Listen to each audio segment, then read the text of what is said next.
বাক্সি এবং মানপুর এলাকায় রূপনা নদে রবিবার ভেসে উঠল চেঙো, চিংড়ি সহ বহু প্রজাতির মাছ। দূষণ নাকি বিষাক্ত কিছু পয়জন মেশানোর ফলে এই ঘটনা চিন্তায় পরিবেশ কর্মীদের একাংশ। স্থানীয়দের সূত্রে আরও জানা গেছে, বাক্সি এলাকা দিয়ে বয়ে গেছে রূপনারায়ণ। বিভিন্ন সময় কোলাঘাট এবং বাক্সি, মানপুর সহ একাধিক এলাকায় খবর আসে মরা মাছ ভেসে উঠেছে। কী কারণে এইভাবে বারে বারে মাছ ভেসে উঠছে, বিষয়টি নিয়ে বাগনান 1 ব্লকেও জানানো হচ্ছে বলে স্থানীয়দের সূত্রে জানা গেছে। কারণ এভাবে যদি নদী দূষণ হয় বা নদী দূষণের কারণে যদি এইভাবে মাছ ভেসে ওঠে, সেটা কিন্তু চিন্তার। কারণ জীব বৈচিত্র্যে ভরপুর রূপনারায়ণে বিভিন্ন প্রজাতির মাছ থাকে গাঙ্গেয় শুষ্ক এবং ইলিশ মাছ। এই বর্ষার সময় মৎস্যজীবীরা সেই ইলিশ মাছ ধরে। এভাবে মাছ ভেসে ওঠার প্রকৃত কারণ কি, জল দূষণ নাকি অন্য কারণ, তা খতিয়ে দেখুক প্রশাসন, এমনটাই জানাচ্ছেন স্থানীয়রা।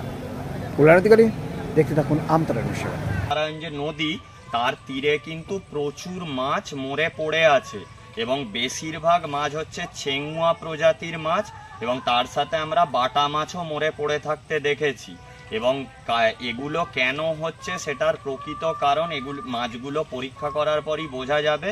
বেশিরভাগ ক্ষেত্রে দেখা যায় যে নদীতে যে মাত্রাতিরিক্ত দূষণ, যে কলকারখানা থেকে যে দূষিত জল পড়ে, তার সাথে এখন একটা প্রবণতা আছে যে দামোদর রূপনারায়ণে কিছু অসাধু জেলে যারা কিন্তু নদীতে বিষ দিয়ে মাছ শিকার করছে।